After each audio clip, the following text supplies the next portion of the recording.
Nak start ya? Sekejap. Nak order makan. Support kawan-kawan. Order dulu. Anda semua meniaga makanan dari rumah? Video ni khas untuk anda. Anda semua mesti perasan yang sekarang ini ramai pengusaha makanan yang menyediakan makanan dari rumah untuk tujuan jualan. Pelbagai pilihan makanan yang ada, dari produk seperti sos perapan sehingga makanan sedia dimakan macam nasi lemak. Tujuan utama mereka tidak lain hanya untuk menambah pendapatan sehari hidup, terutamanya ketika Perintah Kawalan Pergerakan akibat daripada pandemik COVID-19.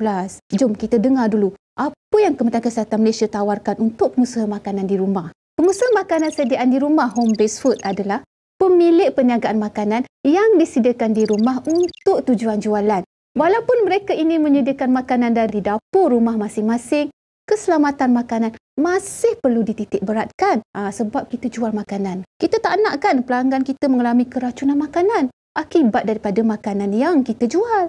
Oleh yang demikian, Bahagian Keselamatan dan Kualiti Makanan Kementerian Kesihatan Malaysia menawarkan satu program khusus untuk pengusaha makanan di rumah yang kita namakan Penyenaraian Pengusaha Makanan Sediaan di Rumah Home-Based Food. Penyenaraian ini bertujuan untuk memberi panduan dan menggalakkan pengusaha home-based food mengamalkan amalan penyediaan makanan yang bersih dan selamat. Selain itu juga, kita nak bantu pengusaha memenuhi keperluan perundangan di bawah Akta Makanan 1983 dan peraturan-peraturan di bawahnya. Ni baru kita nak masuk bahagian yang penting. Kita dah order makanan tadi kan? Banyak pengusaha makanan di rumah sekarang ni berniaga online. Penyenaraian ini adalah ditawarkan secara percuma dan permohonan adalah secara sukarela. Kita tak paksa, tapi ada kelebihannya kepada mereka yang memenuhi syarat dan disenaraikan di bawah KKM. Melalui panduan yang diberikan, makanan yang dihasilkan lebih bersih dan selamat. Barulah pelanggan yakin dengan produk kita.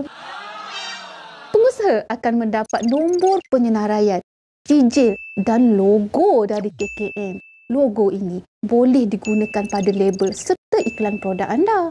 Produk kita nanti lebihlah berdaya saing kan? Dapatlah meningkatkan sale. Mana tahu kan hari ni berniaga kat rumah, besok pergi masuk kilang. Apa syarat-syarat penyenaraian ni? Kita yakinlah anda semua kat luar sana boleh memenuhi syarat yang kita tetapkan. Yang pertamanya, pengusaha perlu berdaftar dengan Kementerian Kesihatan Malaysia melalui sistem POSIM sebagai pengusaha makanan di rumah di bawah kategori P3. Syarat yang kedua, menghadiri latihan pengendali makanan dari Sekolah Latihan Pengendali Makanan yang diiktiraf Kementerian Kesihatan Malaysia. Tahu tak anda? Terdapat lebih daripada 300 buah sekolah latihan yang diiktiraf dekat Malaysia ni. Sekarang ni lagi mudah lah. Kita boleh join online aja. 3 jam macam tu je satu hari. Syarat yang ketiga untuk mendapatkan logo home-based KKM tadi adalah dengan mendapatkan pelalian anti-typhoid.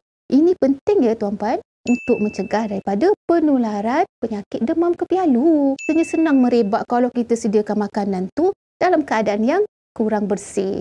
Seterusnya, syarat yang keempat adalah pengusaha perlu memenuhi elemen di bawah garis panduan keselamatan makanan bagi makanan sediaan di rumah Kementerian Kesihatan Malaysia dan melaksanakan pemeriksaan kendiri. Walaupun produk makanan dihasilkan di rumah, label yang kita sediakan juga perlu memenuhi syarat penyenaraian ini. Antaranya kena ada nama sebutan sebenar makanan. Janganlah kat dalamnya biskut coklat. Kat luarnya kita tulis kek pisang. Tu contoh aja lah. Senang aja kan? Dekat garis panduan kita ada semua syarat-syarat label tadi. Siapa yang boleh mohon penyenaraian KKM ni? Sudah pasti sesiapa sahaja menyediakan makanan dari rumah untuk tujuan jualan. Tapi, adakah semua jenis makanan ni boleh dihasilkan di dapur rumah kediaman? Di sini kita senaraikan juga jenis makanan yang tidak dibenarkan dihasilkan di rumah. Antaranya adalah yang pertama, makanan bertujuan khas seperti rumusan bayi, biji rin untuk bayi dan juga kanak-kanak.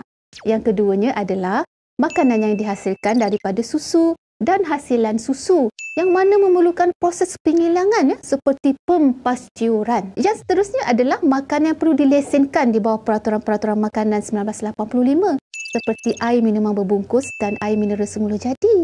Maklumat lanjut berkaitan penyenaraian pengusaha makanan sediaan di rumah home-based food Kementerian Kesihatan bersama borang permohonan boleh dimuat turun dari laman rasmi Bahagian Keselamatan dan Kualiti Makanan Kementerian Kesihatan Malaysia di fsq.moh.gov.my.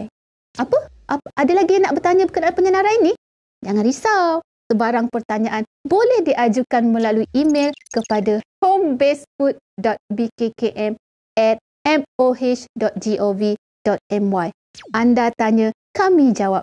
Sekian saja dari saya. Cepat-cepat mohon tau. Makanan saya dah sampai lah. Anda dapat sesuatu?